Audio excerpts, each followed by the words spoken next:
She said, "I hear that monks are looking for shelter in many homes. Why don't you come and stay in my house?" Gauthama said, "If she's inviting you with so much affection, you must go stay there." Then people saw, "See, he's gone." Gauthama, the Buddha, with a large group of his disciples who was continuously traveling, made a rule that during the monsoon season, those 2.5 months, you can stay in the same place.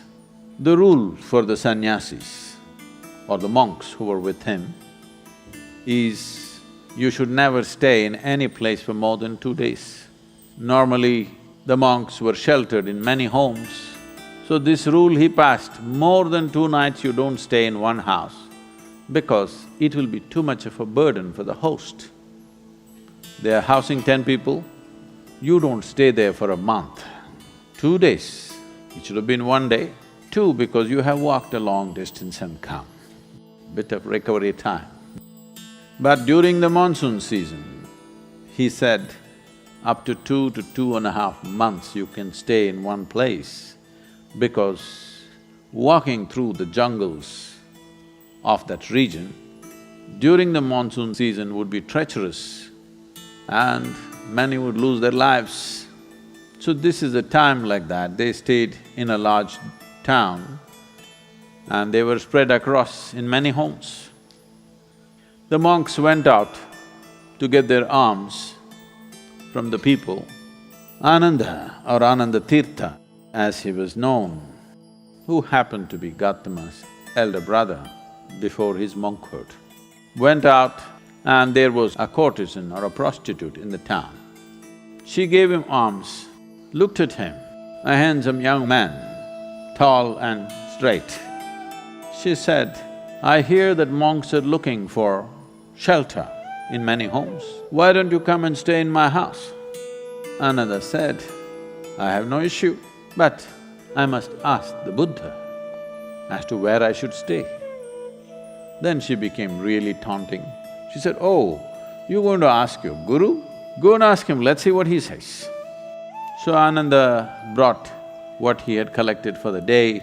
Gauthama was sitting, he came and placed it at his feet, and everybody is supposed to find food and shelter wherever they go.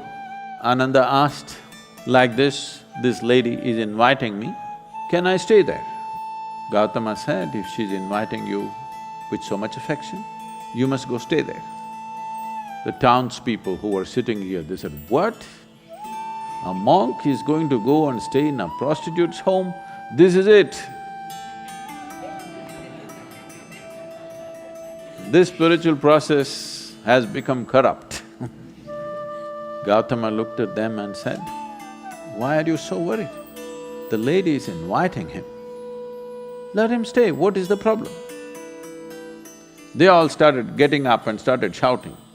He said, "Wait, I am on this path because I see this is the most powerful way to live. Now you're telling me her ways are more powerful than my ways.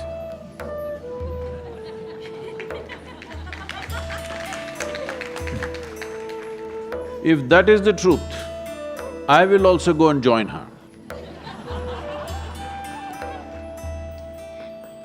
I am here because I see this is the most precious and powerful way to exist. If you think her ways are better than mine, I should also go and join. Because if you're a true seeker, that's how it should be. If you found something much higher, you go for that." Then people shouted and many of them, of course, leave. Then Ananda went and stayed with her. Monsoon time, because of rains it gets cold, monk is wearing a thin habit. So she gave him a nice silk wrap. He covered himself. Then people saw, "See, he's gone." She made nice cooking and gave it to him, he ate. Then in the evening she danced for him. He sat, watching very carefully, with utmost attention. Then when they heard the music, this is it, finished. things went on. When the time was up, when the rain stopped, when it's time to move, Ananda came to Gauthama along with a female monk.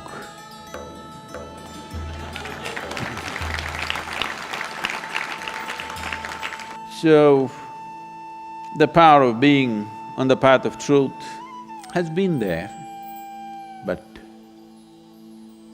has been many times at its height, but never got mainstreamed. I see that today, because of our ability to communicate, because of the tools of technology, the natural longing, the innate longing in a human being to find truth, this is not a thought thing. This is not something that been taught to people that you must seek truth. It is natural for human intelligence to seek what is highest. If you are given an option, any human being, given an option, either to be here or there, he will always say, I want to be there. Right now he may be caught up here, but aspiration is to go to whatever is the highest. It is just that we have to show him that there are better highs than getting drunk, there are better highs than drugs, there are better highs than being caught up in social drama, there are better highs than being better than someone else. We just have to show it to him, we have to make him understand there is a better high. Forever, many sages, saints, yogis, gurus have been doing this, but as I said, they were gentle people. They didn't have a voice like me.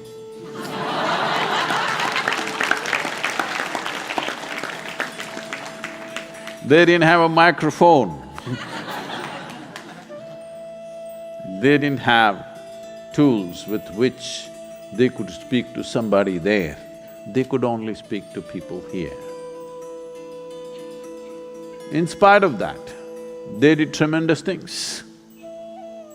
For their times, many of them did tremendous things out of sheer grace and energy. Millions of people around them, they transformed. Millions of people around them, they put them on the path of truth, on the power of truth. But a time has come where our ability to communicate is such, we can make truth slip through every door. We can make truth knock on everybody's minds and hearts. Never before this was possible. Technology has rendered us to this place. I feel this is the best age ever to make truth mainstream, to be truthful, to aspire for truth, to seek truth, the main force on the planet, because we have tools that nobody ever had.